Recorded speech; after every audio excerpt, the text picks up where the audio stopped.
Rantel, and welcome to Speak Out. In this particular program, we're going to focus on freedom of the press, the newspapers and television news programs, all of which are filled with stories about crime, corruption, and public figures many times who have made mistakes and who've made unethical decisions. Journalists, in their desire to get the big story, often aggressively pursuing a lead, and some say sometimes it's with no regard for the effect that will have on the individual's reputation or career. Just here in South Florida, we've had many countless people tarnished over the last few years because of hard investigative reporting. People like former Dade County Manager Sergio Pereira, Miami Beach Mayor Alex Dowd, Attorney David Paul, Johnny Jones, and John Stadler, the realtor, only a few of some people's heroes turned into questionable or tragic figures. So in this program, we focus on freedom of the press in an effort to know if the media are taking their constitutional right too far. And so our question, freedom of the press, does the public always have a right to know? Let's meet our panel. It includes Terry Bienstock, the attorney who represented CNN when they were barred from broadcasting the tapes of Manuel Noriega's prison conversations. Paul Levine, an attorney who represents many newspapers and television stations on issues dealing with the First Amendment issues. Susan Candiotti, Channel 6 investigative reporter who has earned a reputation as a hard-hitting reporter who asks tough questions. Former federal judge Alcee Hastings, he says that the press often abuses its power. Bernard Yo, spokesperson for Accuracy in Media, a national organization that has criticized the media for biased and inaccurate reporting. And finally, the Miami Beach commissioner and hotelman Abe Hirschfield, who believes that the press has too much power and often destroys the reputation of public figures. And I'd like to start out actually by saying I've never had a more distinguished panel on a radio or television show that I've had the pleasure of hosting in the last more than 10 years in South Florida, and I'm delighted. We have people here who are truly distinguished in their jobs and in their careers, and I'm delighted to be able to share a forum with you on this. And thank you all for being here. This should be one of our better shows, thanks to you. And I know our audience is anxious to talk to all of you as well. Let me start off though with the question that we pose about, obviously the public has a right to know, and the question is, some people claim that what the public does know may be inaccurate or unfair and these kinds of things. To what extent, and I'll start with our two attorneys perhaps, and Susan, you may want to jump on this as well because you're on the forefront in terms of the media.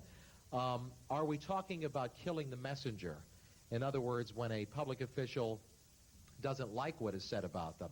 I remember talking to former Dade County Manager Sergio Pereira, who still to this day has a hatred for the Miami Herald because he thinks of that almost cartoon-like portrayal of him they did with the suits and him dressed up in like a Vogue kind of magazine setting. And to what extent can sometimes this be killing the messenger, or to what extent, in your opinion, do the media go too far in going after people? Well, Al, let me start and say this. When you're talking about a county manager, as you just did, if you're talking about a Miami Beach City Commissioner, as we have sitting here, or a federal judge, these are public officials. They're fair game. And it's real hard, it seems to me, for a public official who has access to the news media to say, gee, they're being unfair to me and I don't have a chance to say my side of the story. Because they have that kind of access, they can say it. They are fair game. I think I probably have a far different view than Bernie from Accuracy in Media or Commissioner Hirschfield. I don't think the media is tough enough.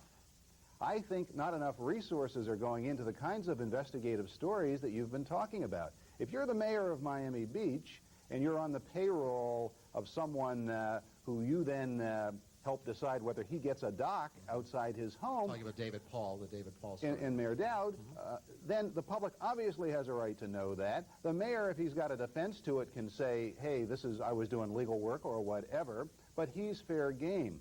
I think we need more stories like that. We need more stories about the justice system and whether doctors and lawyers in Broward County are concocting phony injuries, as the Miami Herald has done in a series.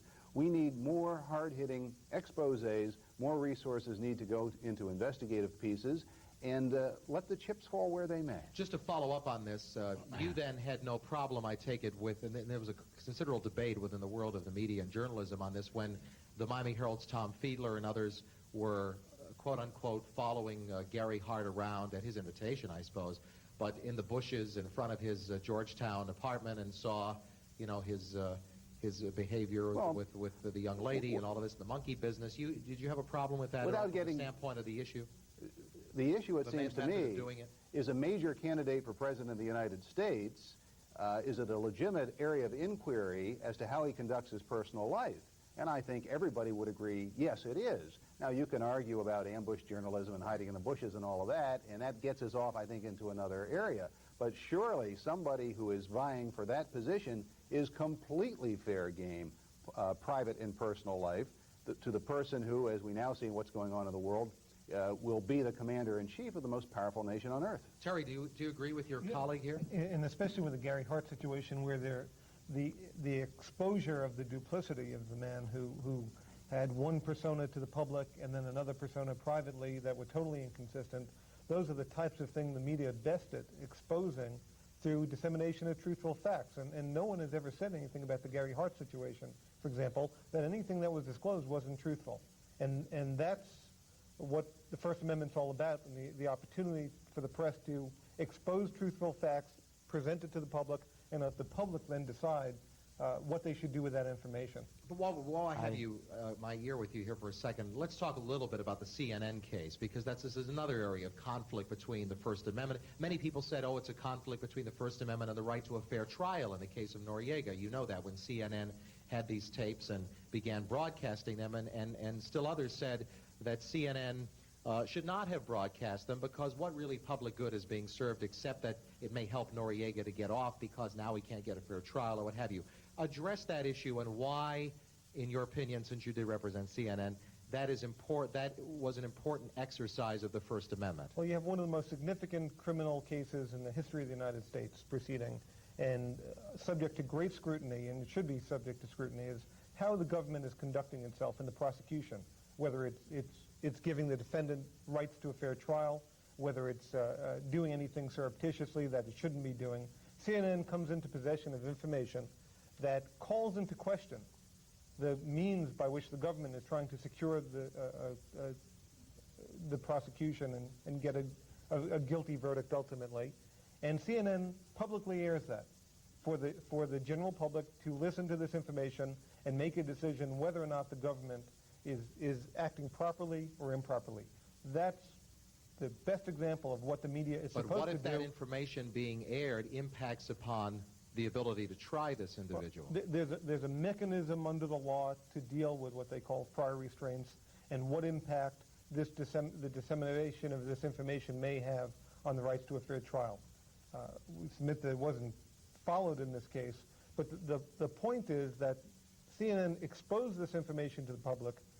It exposed the potential wrongdoing of the government, which is now the subject of totally independent proceedings before the court on whether or not the indictment should be dismissed for prosecutorial misconduct. And it's a great example of shooting the messenger.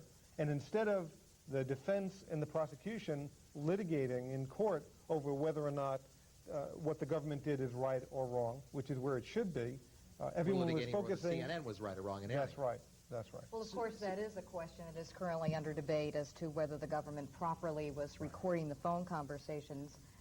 But again, in airing it, that again is a matter for the courts to decide. But we have to remember, if CNN got its hands on those tapes, I think that we would be remiss if we didn't think CNN might be the only ones to have possessions of those tapes. If they are accessible to CNN, who knows who else has those tapes. And I think the public should be concerned about it and has a right to know about it. Susan, let me ask you this, because you're not, and this is not to put down any other reporter, but you do a little bit more in your career as a journalist, both at Channel 10 and now at Channel 6, than report the lowest price of meat at the meat counter. I mean, which is all right, too, but you're out there following up on the kinds of stories that we're talking about, and this puts you in a unique position.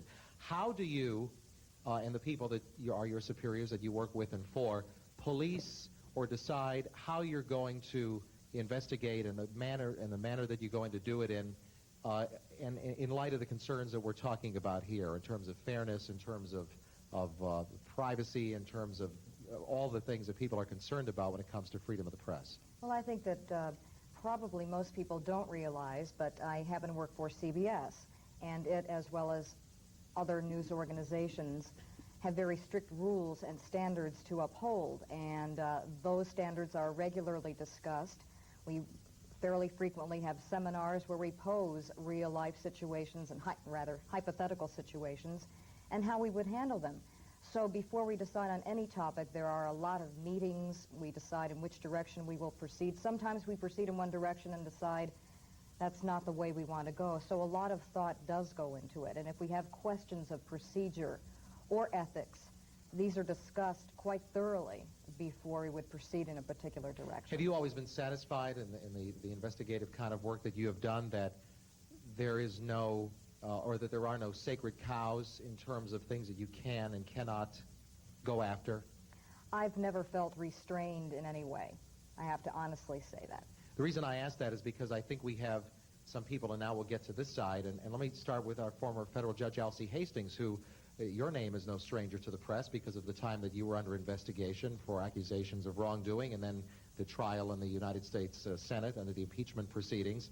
Did you feel at any time during the whole thing, both either locally or when it became a national story, because after all, you being a federal judge, this was a huge national story as well, that the press was out to get you, picking on you, misrepresenting the story? There were supporters of yours who claimed, boy, if I remember... Out to get me, absolutely not. Okay. Picking on me, absolutely not. Misrepresenting the story more often than not.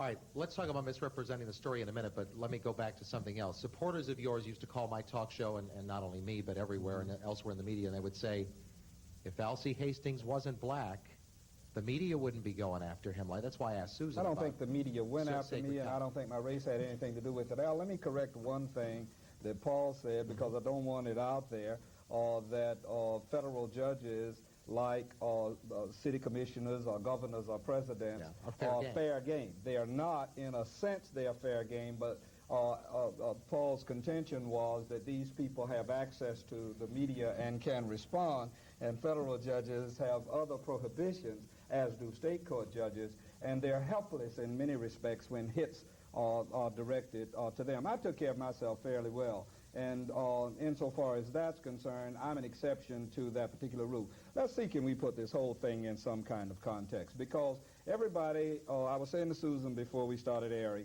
that everyone seems to look for somebody to blame. If anyone is to blame, it's the public. And let me make myself be understood as clearly as I possibly can.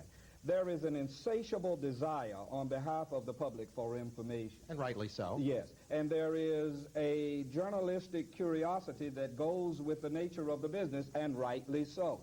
Toward that end, the media tries to get there as fast as it can, as often as it can, with what it perceives to be the story of the day. Susan may have the liberty of investigative journalism and the opportunity to sit and discuss ethical considerations, but she and I know that when you're on the firing line and the story is breaking, many times you don't. And that brings me to what is problematical in the high-profile cases. Many persons who are covering stories have absolutely no clue about the dynamics that are involved, let alone the person's life or his or her family. How do you reach that conclusion? I think there may be a personal reporters who will ask you whether case. An indictment issues up or issues down, or whether or not facts pertaining to a case can be construed in a certain manner as it pertains to the law. Let me tell you something. When a trial is going on, and now I'm at the trial, I'm beyond just ordinary, out there, political byplay, but we're talking about Manuel Noriega, for example, and his right to a fair trial. Correct. When he's in that particular setting, he is totally helpless insofar as what is being offered. And people form opinions, and that's where the issue is. The media has a right to report whatever they perceive within the realm that they should report. But the media has a responsibility, a correlative responsibility, to report it accurately. And very occasionally, reporters don't know what in the world is going on in a case. They come to the story late and find themselves in a position of going on camera, Do you think this is saying a typical things that are just totally inaccurate. Do you think this is a typical situation, or is this the grave exception? I think it happens more often than not in the haste to get there first with the most. All right, I think that happens. Before I go this way again, let me go back to Susan, because you see your colleagues in action. You've worked at 2 major television stations. You now work for a network-owned station. Is what he's saying have any ring of truth to you for your experience? Sometimes that happens. I will say that, now, for example, while I do investigative reporting now, I don't strictly do that. And you talk about on a breaking story, one would hope that you could call upon your experience as a journalist and not react in a haphazard way. But in terms of sometimes reporters in what appears to be coming ill-equipped to cover a certain story, not having the full background, sometimes it does happen. They might be filling in for someone. They're not lawyers, and if sometimes they ask questions. But they interject opinion, and that's where the problem is. It's all right if they're reporting that a person was arrested. Fine, that's a fact. Okay. But when they start, as you did on this show, by saying who made mistakes, you know, some of those people that you talked about at the beginning of this show didn't make any mistake at all from my standpoint, and many times they were found not guilty. And then what happens to the so-called they made mistakes? We're talking about an awesome amount of responsibility that is not being exercised properly by the media, and the public permits it. I think Mr. I Yo think it is, and I think for the most part, reporters do take their responsibility very seriously. If they're not, they shouldn't be on the air, and you're absolutely correct. But Mr. Yo, I think, knowing your group as I do, Accuracy in Media, are you in line with what Mr. Hastings is saying, Judge Hastings is saying? As a matter of fact, I think the American media, as far as the investigating important, high-profile people are concerned, like the President of the United States and so on, have been very, very timid. As a matter of fact, only because Gary Hart challenged the reporters. Come follow me around, yeah. Yeah, go ahead and follow me. And they started following him. They found what they found. If he didn't challenge them, I don't think that would have... He piqued their interest, yeah. So you agree with what Attorney Paul Levine said, that you don't think they're aggressive enough in these areas? Exactly. As a matter of fact, the British press was much more aggressive. Well, and sensational, too. Well, all right. But as I understand some of your group's contentions, you do claim that the media are biased in when they do get into these areas, that they don't do it objectively. Well, for instance, let's take the current issue of clean air, the acid rain case. $500 million was spent to make a study, all right? 5 volumes. And the bottom line is it's not conclusive. That after a $500 million study, we don't know if the acid rain is a problem at all. And the press is keep pushing, talking about acid rain as though it is a important issue. And now the Congress passed a law and the President signed it. So the United States is going to spend billions and billions of dollars to So you're saying the press can get on a situation. crusade about an issue that they think is interesting, exciting, and whatever, and therefore makes events happen rather than reports them. And for instance, like the apple ALA case, 60 minutes, boom, talk off. You eat an apple and you get cancer. Scare the heck out of people. They practically ruined the whole apple industry. See, now those things are the ones that we don't want to see. All right, I want to go back around on some of these things, but let me, in the interest of finishing with our panel... Well, I disagree completely with Mr. Howe. Yeah. I feel that the best thing going for us in the United States is the press and media. The worst thing or the best thing? The best. Oh, the best thing, okay. The best Does that include the Miami Herald? That's an exception. Okay. Just wondering. There's always exceptions. Because I know that you've had your problems. The press and media is composed of people. They report quite accurately. I have appeared, as a matter of fact, yesterday was an article about me in the New York Post. I've appeared in Israel on television, in Greece, and all I can tell you... Well, you are a colorful figure. You'll admit that, and the media like colorful figures. They like my accent, probably. Well... And I can tell you... But wait a minute, but in general you're saying that, but in specific, the biggest media organ in this town, is printed anyway, is the Miami Herald. I'll get to it. And you have said horrible things about that. I'll get to it in a minute. I feel the best thing we have going for us is the press and media. In the media, they're 100% straight, accurate, and correct. They are not supposed to go on any crusades. They are supposed to report the issues. And as to the media, they are actually perfect because whenever there is an editorial, they give you equal time to respond. Yeah. I disagree with Paul Levine on the press. It's just the opposite. I'm a commissioner. You see everyday articles about me in the paper. One article lies more than the other article does. In the Miami Herald. In the Miami Herald. Yeah. Okay. And whenever I send a letter to the editor, it goes straight in the wastebasket. Okay, but now let's distinguish between two different things. That's why I mentioned at the very beginning killing the messenger. You don't like some of the way that the Herald has reported about you. I assume you don't like, I just saw the front page of the New Times, which is the kind of chic avant-garde newspaper of South Florida, that says, it has your picture on it, and it says, have you seen it? It says, "Take this, Commissioner, please." Right. Which is, I assume, it's a negative. very fine, straight reporting. Now, that's how the reporter sees it. Okay, so you don't have a problem with being criticized? I don't have a problem with being criticized, no, because I don't believe anybody is perfect, including myself. All right. But what I believe is equal right and fairness.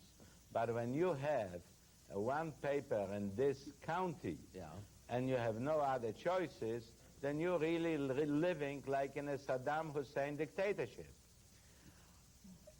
Judge Hastings, let me go back to you for a second. You mentioned, and I asked you whether you thought it was because you were black or because it was, but you dismissed that, but you did say that you thought that in your case, media people were inaccurately reporting the whole story about your allegations.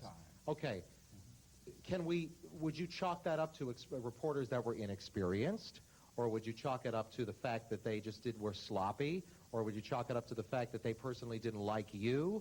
Or Generally speaking, what can we zero in on as generally the cause? speaking, it had to do with the fact that you were talking about a saga, and reporters would come late to the story and not have the opportunity to go to the morgue room and bring themselves up to speed so as how they could ask questions that would be germane to the issues that were being presented at that time.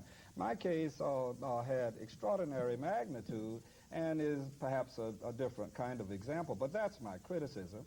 And but that's a mild criticism, isn't it? It's mild, but it's real. Like I Nixon would did. that of the Miami Herald that the commissioner and I share exact views regarding as one of the most biased institutions in America that reports the news, and tell them I said so when you see them.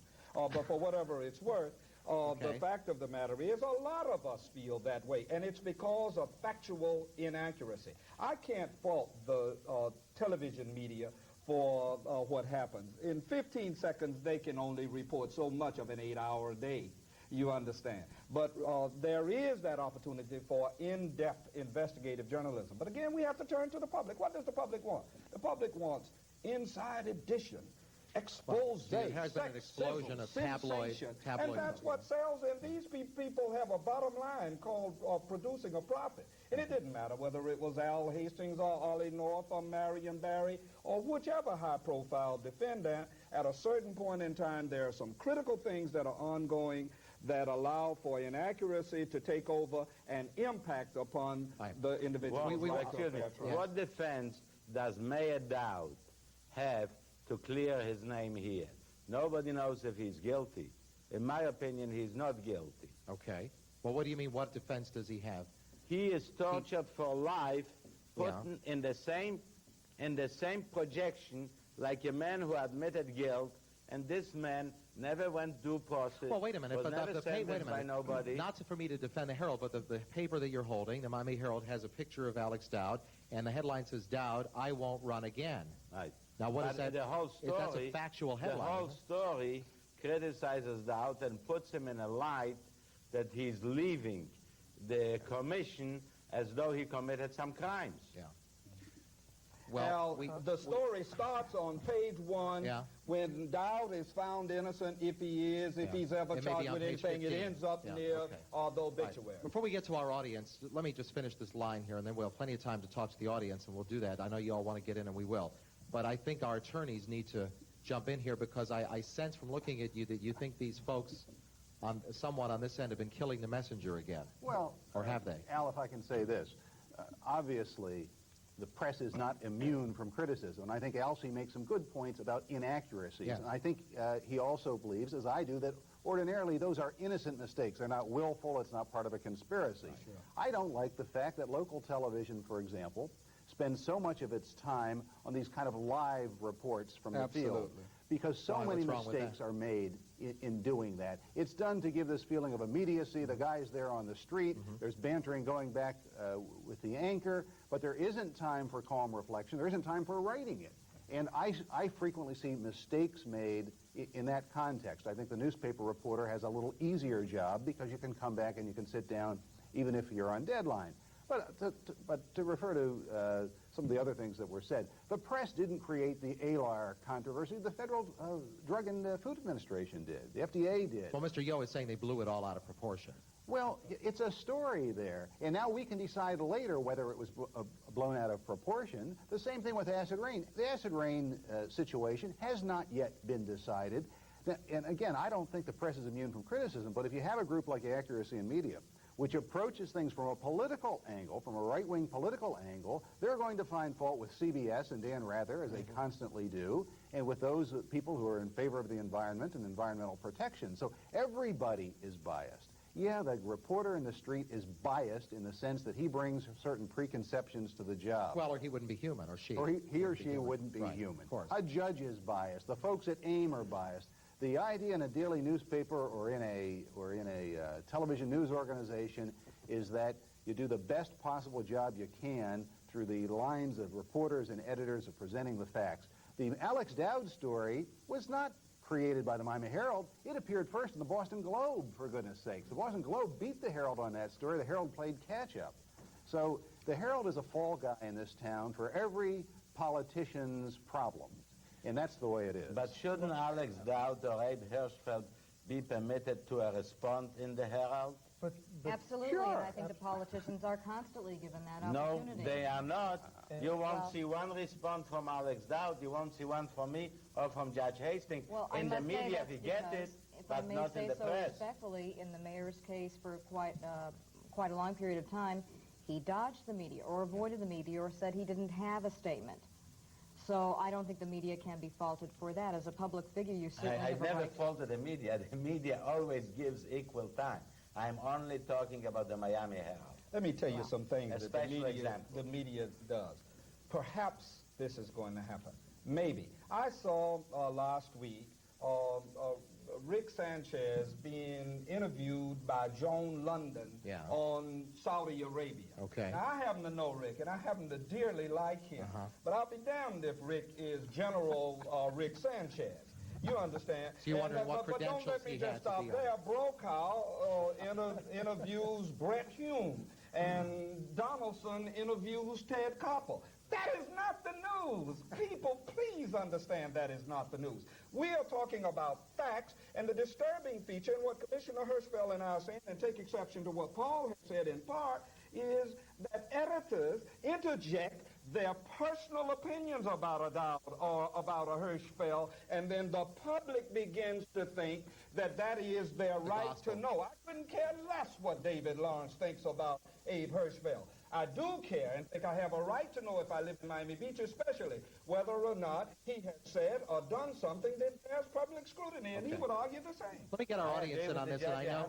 You just said it much better than I did, and I want to thank you. Okay. Well, if I may add one more thing, Go ahead. I think what's interesting is that we heard nothing from, I think, the most important people who would like to comment on, for example, your situation.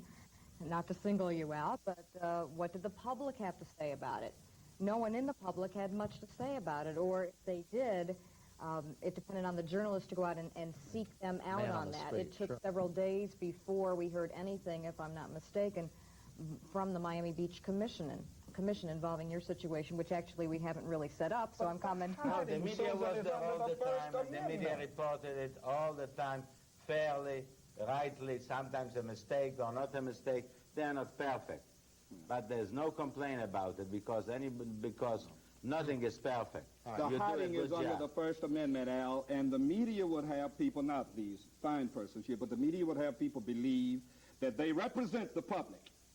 And I'm not so certain that that is always the case. They may represent the bottom line of that institution that must produce a nickel or a dime for its stockholders. Well, but they don't again, necessarily represent. The Miami Herald does not represent me. Okay. Let me make I that think you've clear. made that. I think you've made that very clear. Well, go ahead. You have a question?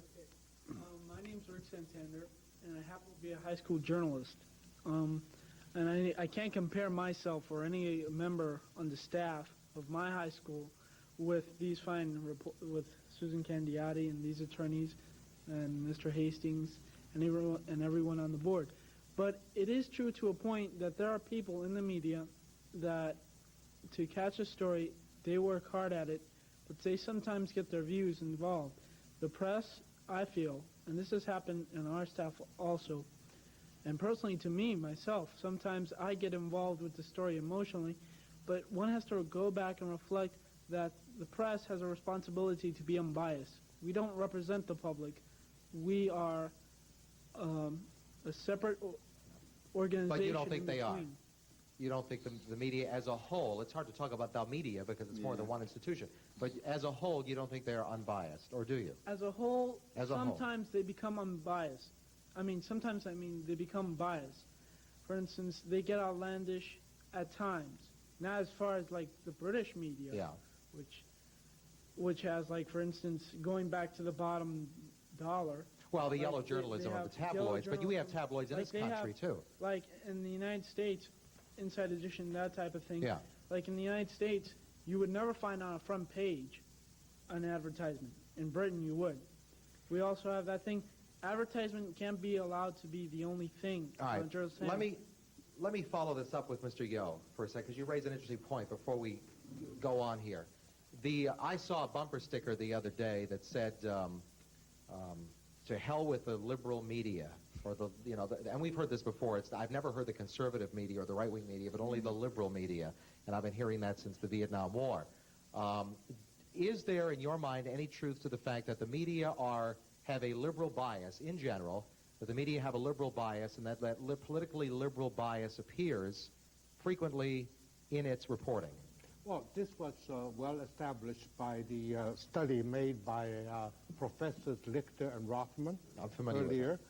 That study is not totally accepted by everybody. You know that. All right. Then how about the study commissioned by the Times Mirror organization in Los Angeles? And what did they say? They said it's a much bigger study involved with several thousand of people in the media, and the conclusion is exactly the same as the Lichter-Rothman report, that the people in the news media consider themselves as liberal. I have seen that study, and the fact that most media people voted for McGovern in '68, and they voted for or McGovern in '70. I get my dates all mixed up. McGovern in '72, et cetera, and so on, and Carter in '76, and Mondale in '80, et cetera.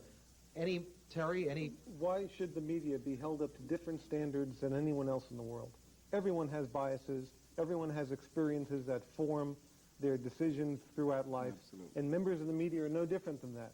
And to try to put them in a different standard and say media are robots and they just process information. I don't think that's what they're saying. I think they're saying that A, they are more liberal than the public, and then B, that liberalness, if I can create that word, is showing up in the presentation to the public of the news. No, Congress represents the public. Congress is truly the representative of the public. And everyone in Congress has their own personal biases as well, and they come forth in their opinions. Why should the media be held to any different standard? Well, wait a minute. But when a congressman stands up and makes a speech, we're not assuming that that's an objective presentation of the facts. You're assuming he's representing his constituents. Right. Well, but that's not. But it's his. The Herald doesn't say they're representing its readership. It says it's representing its management, and it's trying to report on what's going on in the world. And it says it's protected by the First Amendment. And it hides under the First Amendment when it steps over that boundary. Why do you say hide? Why do you say hide? Because that has to be the argument. The public's right to know. Judge, but no different than you're talking, and that's hiding behind the First Amendment. Sure. I believe that the media is liberal, and I'll explain you why. When Mayor Koch was running for his first office in New York City, he was extremely liberal. Recently, I was at a group of people, and Mayor Koch was there, and they told him, Mayor, you became so conservative. What happened? And the mayor said, Abe, I grew up. In the media, you have a lot of young people, and the young people are liberals. They're always idealistic, and they represent their feeling, and I like it very much this way. Okay. Excuse me, the Times Mirror commissioned Gallup organization to do the poll, and the conclusion was the people who do not read daily papers is on the right of the people who do read, and the people who read daily papers are on the right of the people who write in the daily papers. So the people in the daily papers. I don't know that that proves anything. Well, but that was the conclusion of the people study. who don't read daily newspapers aren't very bright. That's what it proves to me. But look, that's the conclusion of the survey. Yeah, right. well, fine. That's just one more survey down the tube. All right, that's the problem with surveys. But just if you want to be well informed, take your news from a variety of sources. Absolutely. Yes. Yes. Okay, this is for Susan. I know that reporters have a responsibility not to let their feelings get involved, but like right now with the Iraq situation, that is something that is hitting so close to home and that we're all being affected by. I'm sure there's a lot of reporters out there who has their sons and daughters out there fighting. So in a situation like that, how is a reporter supposed to report this when they are being so emotionally involved without showing their feelings to the public? Well, clearly when you're covering any story, including this one, you have to try and keep your feelings in check. If it gets to the point where you feel as though you can't, I think as a reporter you would remove yourself from that story. But it's impossible, I think, as we all agree here, we're human. Or disclose it. Because Exactly. sometimes the story is that you do have personal feelings about an issue. Exactly, and then although that may become part of the story, so yes, if you're In the in that electronic situation, media, identify it. that's one arena that they do an exceptional job at. And on the local level, I've seen reporters that I know each other report bad things about each other. A reporter may go out and get arrested, for example, for driving while under the influence, and his or her best friend, who is a reporter, maybe even with another institution, will report that story as accurately as he or she can without any emotion. And I've seen them do it, and that's a part of their training. You were saying before that public figures are fair game to the press and so forth. You can brand them and add bias. But during the Gainesville murders, there was a person, Edward Humphrey, and the press, he was guilty in the eyes of all America before he was even given a trial and so forth. And now it seems that he's not guilty at all. All the evidence points that he's not. His life is ruined as far as I'm concerned. If I was in Gainesville, if I would see him on the street, I mean, the city is terrified of this person now. And he just hit his grandmother. The press ruined his life. I'm not sure about all of America. But by reporting that he was a suspect, or by, I mean, because he was a suspect, he was being questioned. He was identified as one of many suspects. But they just That just focused in happened to totally be, on him, though. well, They just focused in on unfortunately him. for Mr. Humphrey, he happened to be the only or one of very few suspects that were actually named, were captured, were paraded before the media, and it just so happens that because clearly it was a news story that everyone wanted to know as much as they could about, the media presented it, hopefully in a responsible fashion. Yes, sometimes people cross the line and don't do that, but I think for the most part, clearly the reporters, I know there were discussions about that. I was in Gainesville also covering the story. And reporters, for the most part, took great care, knowing that this was the only person truly being singled out.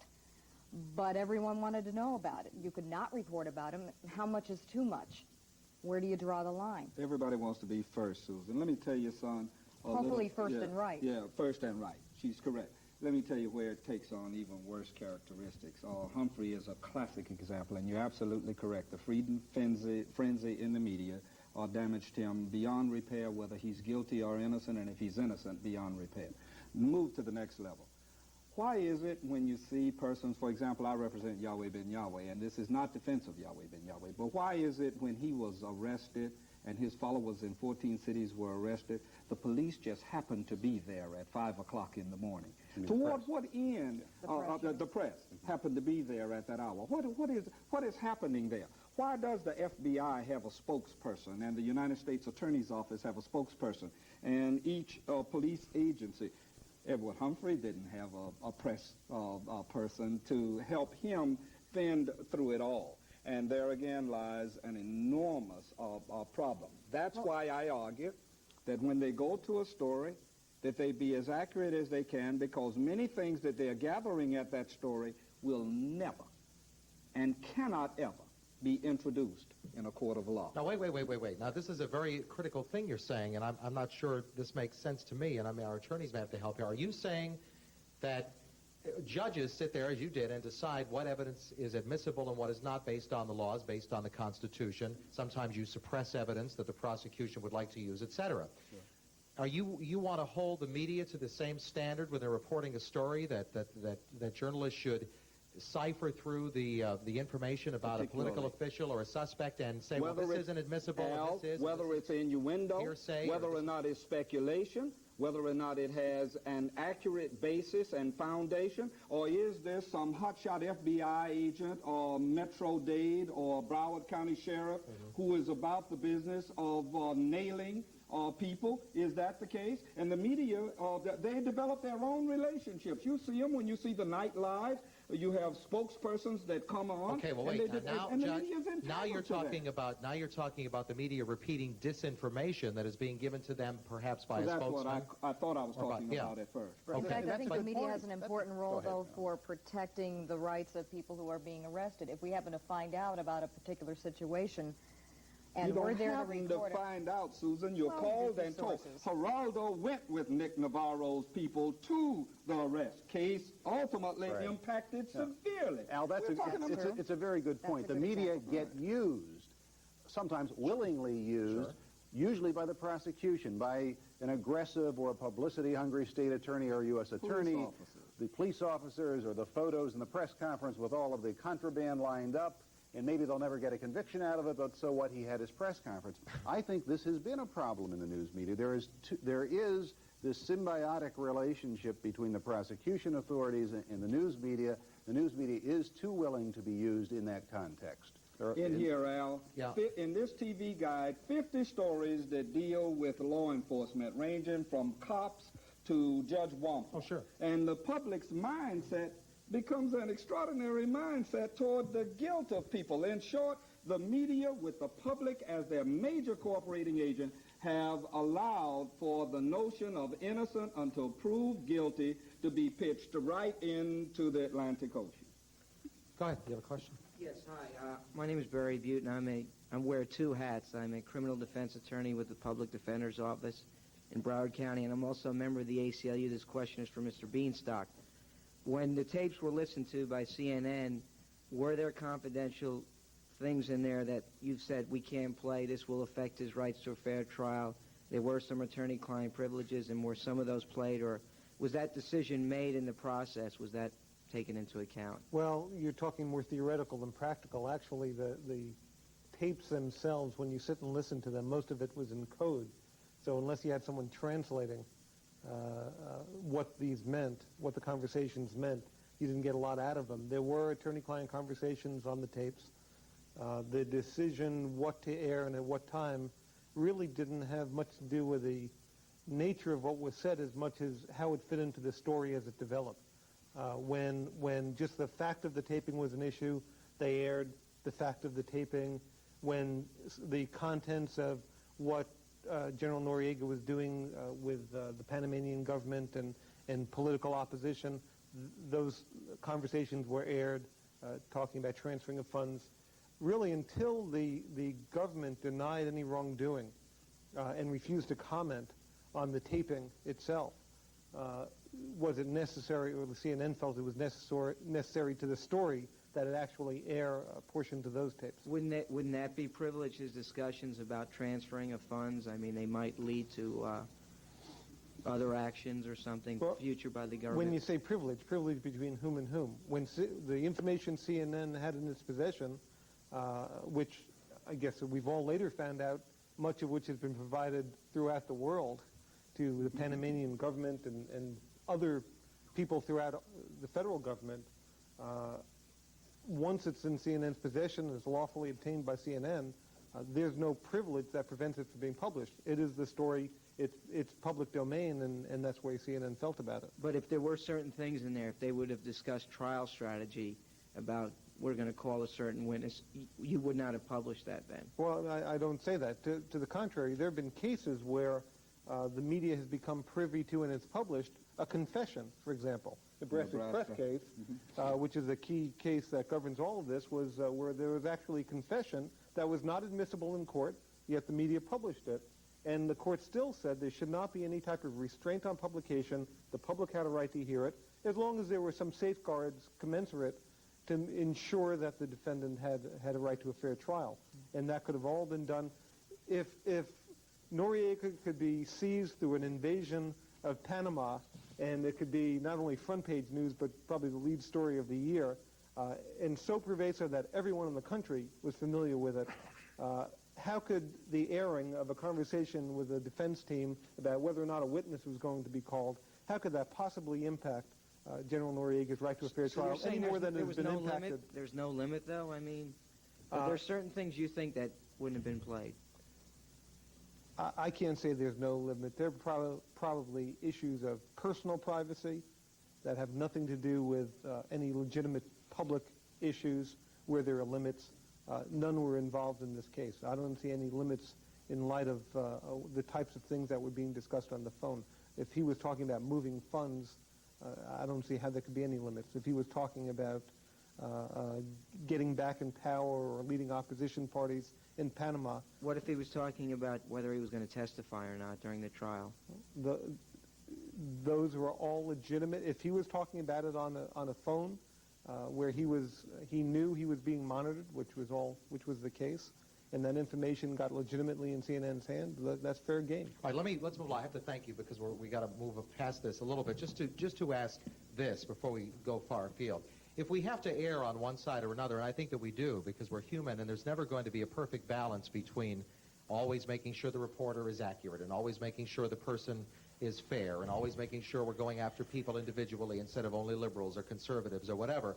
If we have to err somewhere, I am less alarmed, maybe because I'm in the media, and maybe this is an unfair conclusion on my part, but I'm less alarmed on erring on the side of the public official or the Noriega individual than I am on erring on the other side, because I think the public's right to know about corruption and about bad public officials or about public officials stealing their money or the government doing things that they shouldn't be doing, like in the Pentagon Papers case, which has almost reminded me a little bit of the Noriega thing, is more important than whether or not the public official is being treated fairly all of the time.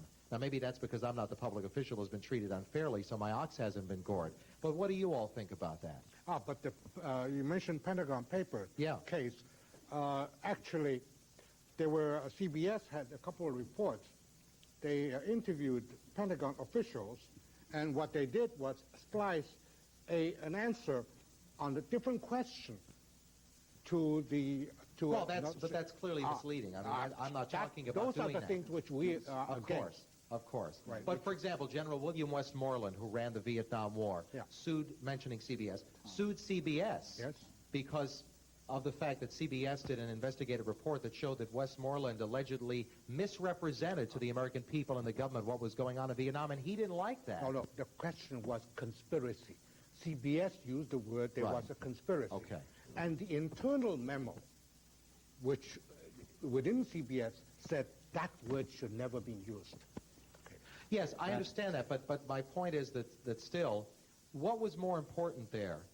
In other words, the public knowing the truth about what we were being told about, in this case, about Vietnam, or the fact that William Westmoreland may have been treated unfairly? The enemy figure was still not settled. That's right. Still not settled. But you see the problem, what we have here in South Florida, where we used to have the Miami News, at least we had 2 endorsements of candidates. Today, every candidate has to bow to the Miami Herald because 95% of those endorsed by that one paper are elected. People don't know the candidates, and there is no equal rights for the elected officials. Well, we can assume they won't be endorsing you, I guess, in the next election. I hope not, because then I'll win. They didn't endorse me last time. Susan, being that that's why I won. in electronic journalism, most people tend to think electronic journalism has more impact on the public because the public spends more time with electronic journalism than it does with newspapers. But do you share that belief but do you share that belief that the newspaper has too much sway in these areas of No, I don't being think kingmaker so. of the I community? think it's unfortunate in this city that we only have one newspaper, because the more options you have, the better it is for everybody.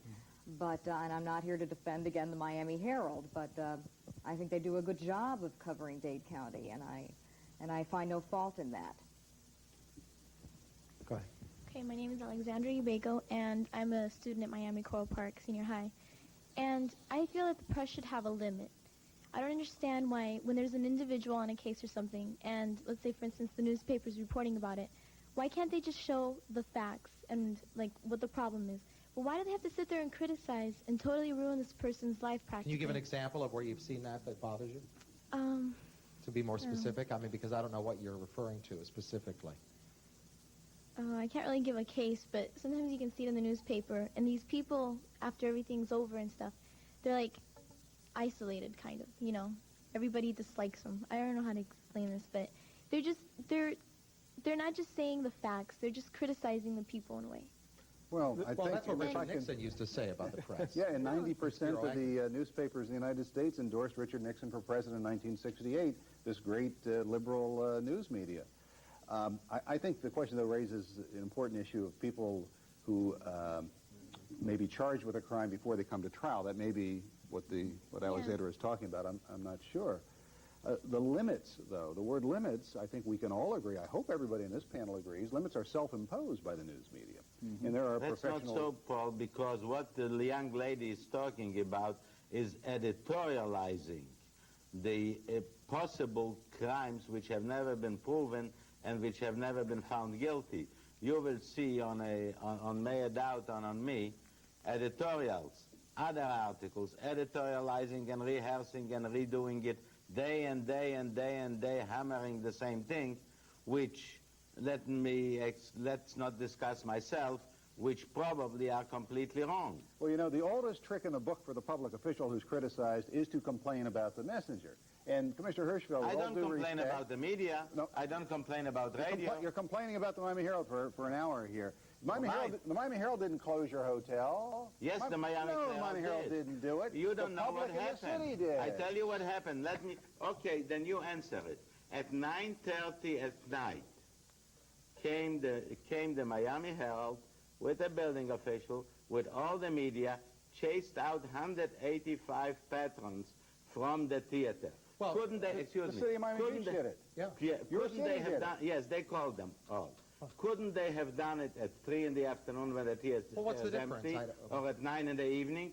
Why should they be? Well, wait. But I think what he's saying is the Miami Herald went to cover the story because that's a pretty good story. Right. They called them to cover. Now you're not. Why should Are you it be unhappy done that they covered the story at night?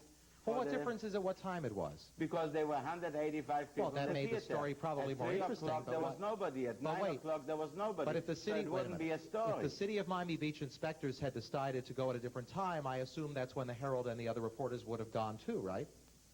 If the city of Miami Beach wants to close something... Who set the time? Are you accusing the Herald of setting the time? Is that what you're saying? It was done between both of them. Oh, there was a conspiracy between the Herald and the city? Something of a kind, yes. Well... Because never is something like this done when there's 900 seats and there are only 185 people. In addition, they closed the American Ballroom at 9:30 for overcrowding, and there was exactly 0 people in the room. I don't know how 0 is overcrowding. Well, all right, but we don't have time to know. Alexander's point is so well taken in representing the public, as the young man's point in speaking about the person, Mr. Humphrey, in the Gainesville murder. But isn't this an inevitable... Yeah. If I get charged on the way home from here with drunken driving, and you all can testify that I'm fairly sober at this point, assuming I don't stop on the way home, I get in my car, I'm probably not impaired right now, although you may have some questions about that at the end of the show. But if it gets in the news, okay, talk show host arrested for drunk driving. Now, when people see that, they may say, I knew that guy was a scum all the time. Look at that. Now he's driving drunk. People no, that's naturally... Fair. You were arrested. That was reported correctly. Now, but it may then but later be... But it wasn't later editorialized every day that you are a constant drunk and you're doing this and you're doing that. Well, but maybe it would be. I'm saying that people are going to rush to judgment. And most people, some people you would hope would say, well, let's wait to see if the trial, if Al is found guilty or not. but the chances are that many people make a judgment. Is that the newspaper or the television station's fault? That's what Saying. She is saying report the facts. Al Rantel, but just reporting the facts is enough to make was arrested for driving while under the influence. Okay. He took a breathalyzer, and it showed .11. Right. All right? So now and she says that's the fact. But then in the morning, when you read it, Al Rantel was born in X City. It was full of alcoholics, that city, and that city is indicative of the kind of drug problem that we have. And Al Rantel was once charged when he was 17 years old of possession of 2 joints of marijuana. It was dismissed, but that's what she's saying. They won't even say it was dismissed. Tell me he was arrested. Don't tell me who. All right, Susan, quickly, do you agree with that? Well, I think the scenario that you mentioned is both accurate and fair. Al Rantel happens to be a public figure. Mr. Humphrey was not a public figure. But, again, the public wanted to know as much as it could about it because the police department, through its constraints or because it simply elected not to tell the press any information, was holding back. Therefore, the media had to seek out as much information as it could on its own because, in his case, he was singled out. I'll give you the last word, but let's say goodbye to our audience, and thank you for being with us on this quick edition of Speak Out on our marvelous panel. Go ahead. If I'm not mistaken, Humphrey was arrested for...